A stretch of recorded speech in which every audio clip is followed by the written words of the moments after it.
अस्सलामुअलैकुम स्टूडेंट्स, आज हम general methods of teaching course code 8601 का यूनिट 7 कोऑपरेटिव लर्निंग को समझेंगे। इंट्रोडक्शन। कोऑपरेटिव लर्निंग क्या है? कोऑपरेटिव लर्निंग का मतलब होता है मिलकर पढ़ना, यानी स्टूडेंट छोटे छोटे ग्रुप्स पे काम करता है और एक दूसरे की मदद करता है ताकि सब कुछ अच्छी तरह से समझ सके। ये ट्रेडिशनल मेथड से अलग है। ट्रेडिशनल मेथड में स्टूडेंट अक्सर कंपटीशन में होते हैं किससे ज़्यादा मार्क्स लिए, लेकिन कोऑपरेटिव लर्निंग में सब मिलकर टीम वर्क से गोल अचीव करते हैं। की ideas. Students are divided into heterogeneous groups. Teachers student को मिक्स ग्रुप में डिवाइड करते हैं, यानी हर ग्रुप में अलग अलग एबिलिटीज के बच्चे होते हैं, स्ट्रॉन्ग भी होते हैं, वीक भी होते हैं। इससे सबको इक्वल चांस मिलता है और हर किसी का रोल इम्पोर्टेंट होता है। Each student has a responsibility to help others and complete the task. हर स्टूडेंट अपना काम नहीं करता, वो अपने ग्रुप फेलोज की भी हेल्प करता है। अगर किसी को समझ नहीं आता तो दूसरा स्टूडेंट उसे समझाता है। Learning is both an individual and group responsibility. Cooperative learning में लर्निंग सिर्फ ग्रुप का काम नहीं होता, हर स्टूडेंट को इंडिविजुअली भी समझना होता है। Principles of cooperative learning. There are 5 core principles behind cooperative learning. Number 1, positive interdependence. All students depend on each other to succeed. Everyone contributes. Her student को लगता है कि उसकी मेहनत ग्रुप के जरिए हुई है।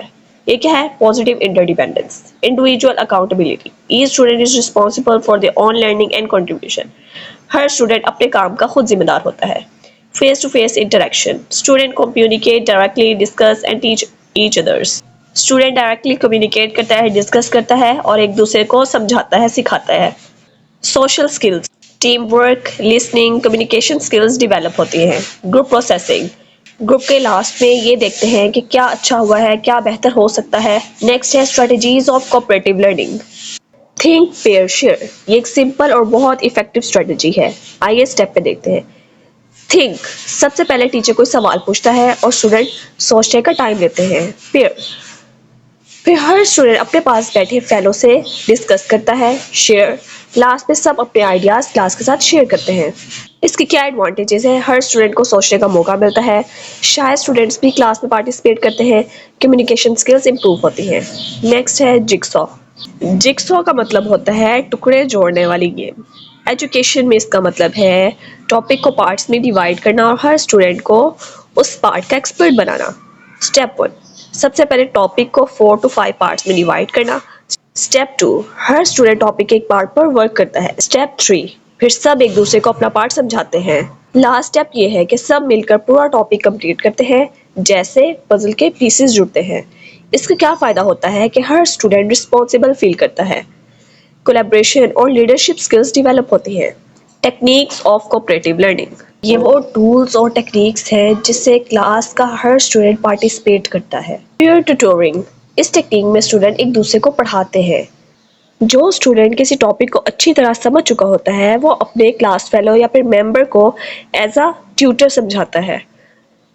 ग्रुप इन्वेस्टिगेशन, इस टेक्निक में स्टूडेंट्स मिलकर किसी टॉपिक पे डिटेल में रिसर्च करते हैं।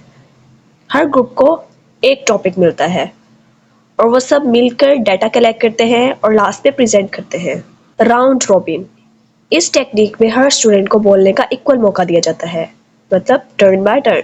टीचर कोई क्वेश्चन देता है, ग्रुप का हर मेंबर अपनी बारी पर जवाब या आइडिया देता है। इसमें कोई इंटरप्ट नहीं करता, सब पेशेंटली सुनते हैं।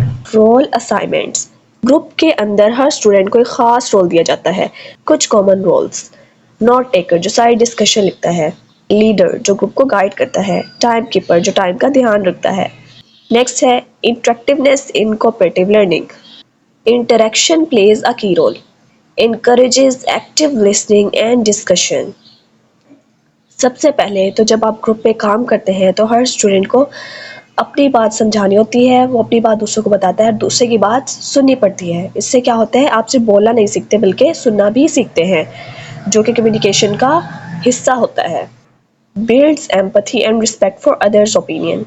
इंटरेक्शन का दूसरा पावरफुल बेनिफिट ये है कि आप सीखते हैं दूसरों के आइडियाज़ की रिस्पेक्ट करना। हर किसी का पॉइंट ऑफ व्यू डिफरेंट होता है और जब आप उसे एक्सेप्ट करते हैं तो एम्पैथी डेवलप होती है। इससे क्या होता है, स्टूडेंट्स जो है वो जजमेंटल नहीं होते, ठीक है, बल्कि समझदार इंसान बनते हैं।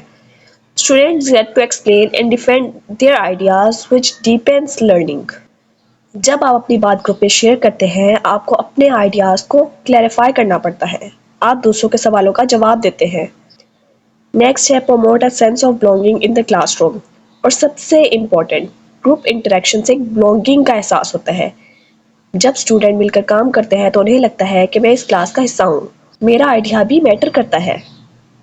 ये फीलिंग स्टूडेंट में कॉन्फिडेंस को बढ़ाती है, क्लासरूम की एंजाइटी जो है उसको कम करती है।